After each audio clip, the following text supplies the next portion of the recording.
Good morning. It's fish for breakfast. Breakfast fish needs. Good morning, sugar. The problem with the Cowboys' approach, by the way, I'm in destination unknown, top secret. But I'm Mike Fisher, your trusty and trusted reporter. This is not the Fishbowl, nor is it the Star.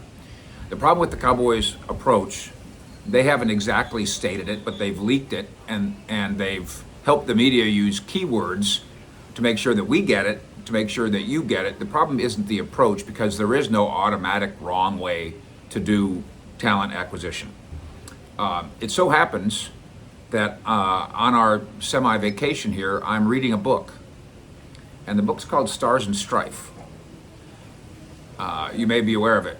I had no idea how good I was. It's fantastic, as many of you, thousands and thousands and thousands of you know.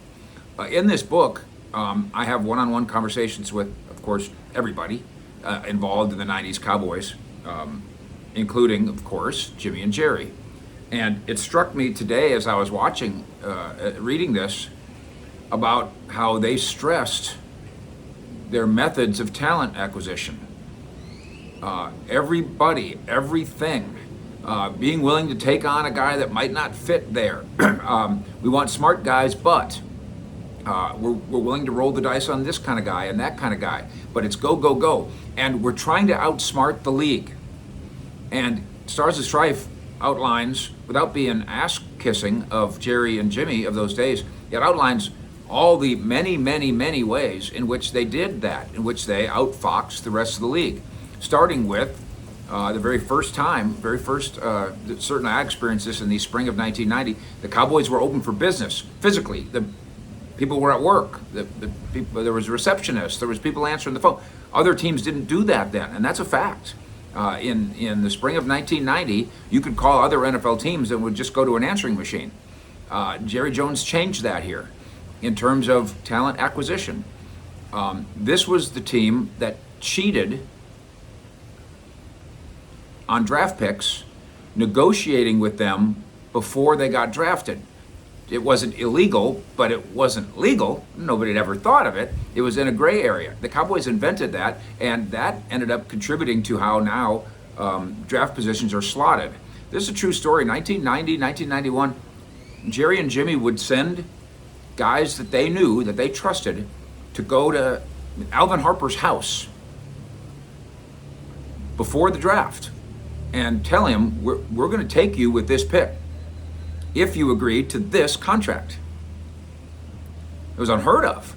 Then they'd go to Alvin Harper's, then they'd send somebody to Alvin Harper's house on draft day, and this guy would sit there. Again, he'd be a friend of Jimmy's, a friend of somebody at the University of Tennessee. He'd sit there with Alvin Harper and tell him, okay, here comes the pick, whatever it was, number 11.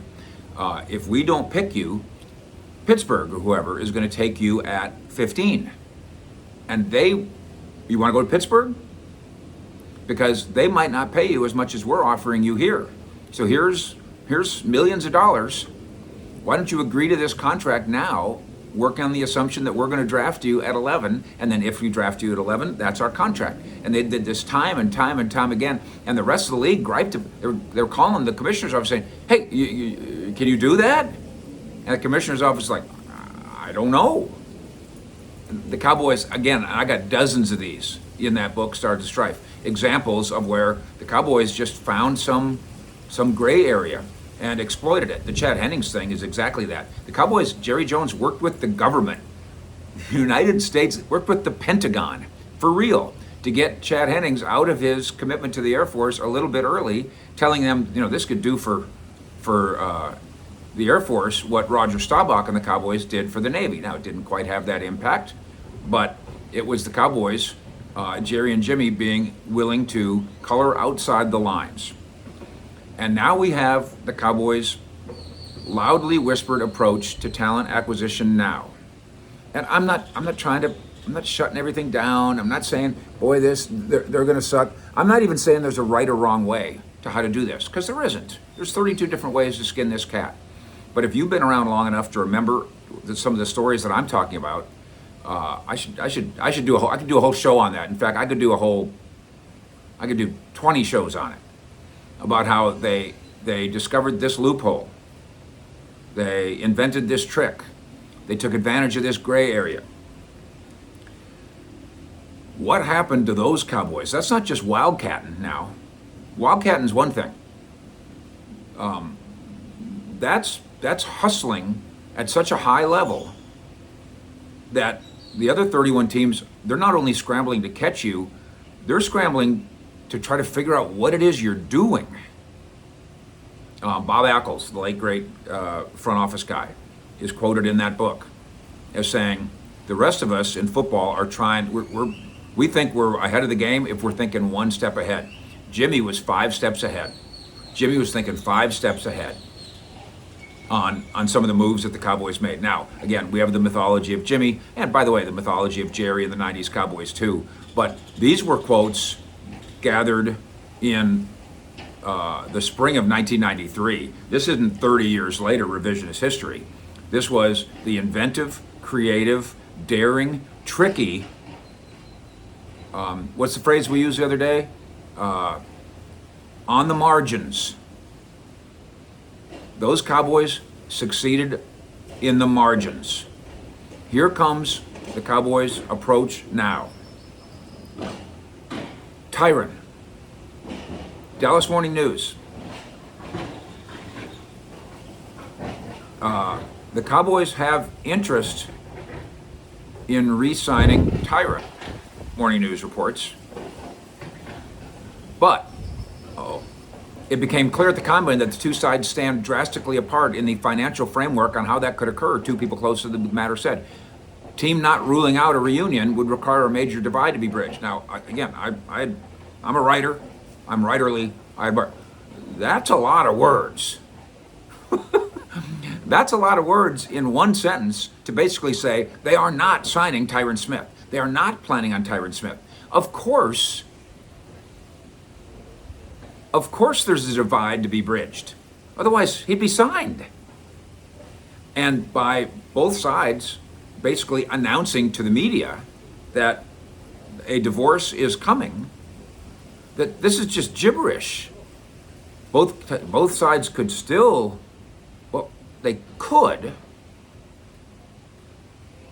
but it's not the Cowboys' plan, and it's not Tyron's plan either. And by the way, Tyron Smith's side did not say goodbye to the Cowboys without some knowledge of what's going to be out there. Albert Breer, Sports Illustrated, same subject, writes a big long thing on Tyron Smith and the Cowboys, Hall of Fame, and he says, both camps could still agree to a new deal, but only time will tell. They could, but they're probably not gonna. And by the way, with all due respect, again, I'm writerly, I respect the writer. Time will tell doesn't do diddly squat for me. Of course time will tell. Although I think words are already telling. We could do this again, and I'm not, many of these people that I'm talking about, I'm not attacking them, they're my friends. Josina Anderson is great at what she does. She's a friend of mine. She's writing about Saquon Barkley, who a lot of like respected media people think Saquon Barkley's coming to Dallas. As I said last night, I will smash an egg on my face on national live television if the Cowboys sign Saquon Barkley. It's preposterous, but great. Here's what my friend Josina writes on Saquon. Saquon's not getting tagged in New York, but I'm told the door is still open for him to return to the Giants for the remainder of his career, obviously at mutually agreeable terms. Well, I mean, yes, if they had mutually agreeable terms, then he would sign. But they don't. So he probably won't. We're just, and again, I make fun of Jerry Jones gibberish. We're all doing it too. We're trying to use all these big 25-cent words to say what can be said in a much clearer and easier way. The Giants are not planning on re-signing Saquon Barkley, and he's not planning on going back. The Cowboys are not planning on signing Tyron Smith, and he's planning on signing elsewhere. Now, if Saquon Barkley goes out in the market and nobody will give him anything, nobody will pay him anything, and the Giants will say, well, you know, we'll give you, again, I'm making up these numbers, we'll give you 6, then Saquon Barkley goes with his tail between his legs and goes back to the Giants, I guess. If the Giants offer him 6 and the Texans offer him 4, I guess he's going back to the Giants. But I don't think that's what's going to happen. Do you? If Tyron Smith goes out there and meets with the Patriots, the Chiefs, and the Jets, and the Patriots say, we'll give you 3 years, $10 million, while the Cowboys said, we'll give you 1 year and blank, again, making up a number, 1 year and 7, of course he's gone. And if the Patriots say, we'll give you 1 year and 7, and the Chiefs say, we'll give you 1 year and 7, and the Jets say, well, we'll give you 1 year and 7, and the Cowboys say the same thing, well, he might be back. But that's not what anybody thinks is going to happen. So why are we filling in the blanks with these stupid, time will tell? Time's already told. We're now doing it with Tyler Biadasz. Here's the news's characterization of that situation. Now listen to all the big, fancy 25-cent words. The Cowboys do not consider themselves positioned to be financially competitive for Biadasz's services on the open market. Do not consider themselves positioned to be financially competitive for Biadasz services on the open market. A person close. There are like 25 words to basically say Dallas isn't planning on signing Biadasz. It's 6 words. And you shouldn't, because I'm not, and I'm knee deep in this. I'm not falling for the do not consider themselves to be positioned financially competitive. They can be if they want to. They are choosing to not. They are choosing to plan to not get in any sort of a bidding war, bidding battle, bidding anything for Tyler Biadasz. Whether or not that's a good idea or a bad idea is not the point here. They are not positioning themselves to be in a position to win back Tyron Smith, Saquon Barkley, and the Giants. The Giants are not positioning themselves to get that done. And no amount of fancy words can change that. We know that the Cowboys met with the agent for Tyron. They met with the agent for Biadasz. I'm going to work on the assumption that some, in terms of, like, call them vague numbers, something was discussed there that would allow us all to come away thinking Biadasz is leaving and Tyron's leaving. Do I think that's a disaster? It doesn't have to be a disaster. As long as the Cowboys go out and find better players than Biadasz and Tyron, good luck with that. What I think is, let's not call it a disaster, let's call it unfortunate.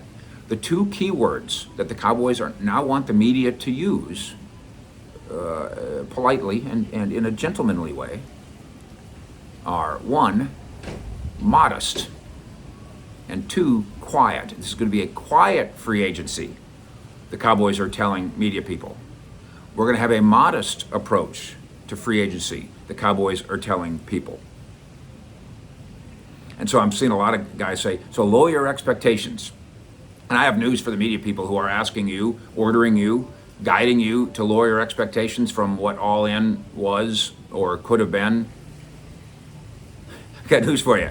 My media brothers and sisters, I can speak for 70,000 fish heads in Cowboy Nation right now. I can speak for 14 million readers to Cowboys SI and our NFL coverage and our NBA coverage at DallasBasketball.com. Cowboy fans do not need to lower their expectations down to modest and quiet. They were already down there. Fish out.